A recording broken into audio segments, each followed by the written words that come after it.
ऐसा भी बेटा होता है, खुद ही देख लो, आंसू नहीं रुकेगा। हेलो माँ, मैं रवि बोल रहा हूँ। कैसी हो माँ? मैं ठीक हूँ बेटे। ये बताओ तुम और बहू दोनों कैसे हो? हम दोनों ठीक हैं माँ, आपकी बहुत याद आती है। अच्छा सुनो माँ, मैं अगले महीने इंडिया आ रहा हूँ तुम्हें लेने। क्या? हाँ माँ, अब हम सब साथ ही रहेंगे। नीतू कह रही थी माँ जी को अमेरिका ले आओ, वहाँ अकेले बहुत परेशान हो रही होगी। हेलो, सुन रही हो माँ? हाँ बेटे। बूढ़ी आंखों से खुशी की आंसुधारा बह निकली। बेटे और बहू का प्यार नस नस में दौड़ने लगा। जीवन के 70 साल गुजर चुकी सावित्री ने जल्दी से अपने पल्लू से आंसू पोंछे और बेटे से बात करने लगी। पूरे 2 साल बाद बेटा घर आ रहा था। बूढ़ी सावित्री ने मोहल्ले भर में दौड़ दौड़ कर ये खबर सबको सुना दी। सभी खुश थे कि चलो बुढ़ापा चैन से बेटे और बहू के साथ गुजर जाएगा। रवि अकेला आया था। उसने कहा कि माँ, हमें जल्दी से ही वापस जाना है, इसलिए जो भी रुपया पैसा किसी से लेना है वो लेकर रख लो, और तब तक मैं किसी प्रॉपर्टी डीलर से मकान की बात करता हूँ। मकान? माँ ने पूछा। हाँ माँ, अब ये मकान बेचना पड़ेगा, वरना कौन इसकी देखभाल करेगा? हम सब तो अब अमेरिका में ही रहेंगे। बूढ़ी आँखों ने मकान के कोने कोने को ऐसे निहारा जैसे किसी अबोध बच्चे को सहला रही हो। आनन फानन और औने पौने दाम में रवि ने मकान बेच दिया। सावित्री देवी ने वो ज़रूरी सामान समेटा जिससे उनको बहुत ज़्यादा लगाव था।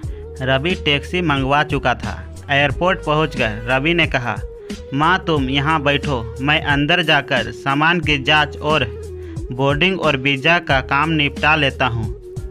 ठीक है बेटे। सावित्री देवी वहीं पास की बेंच पर बैठ गई। काफ़ी समय बीत चुका था। बाहर बैठी सावित्री देवी बार बार उस दरवाजे की तरफ देख रही थी जिसमें रवि गया था, लेकिन अभी तक बाहर नहीं आया। शायद अंदर बहुत भीड़ होगी सोचकर बूढ़ी आंखें फिर से टकटकी लगाए देखने लगती।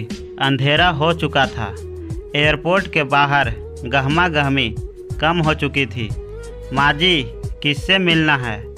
एक कर्मचारी ने वृद्धा से पूछा। मेरा बेटा अंदर गया था टिकट लेने, वो मुझे अमेरिका लेकर जा रहा है, सावित्री देवी ने घबराकर कहा। लेकिन अंदर तो कोई पैसेंजर नहीं है।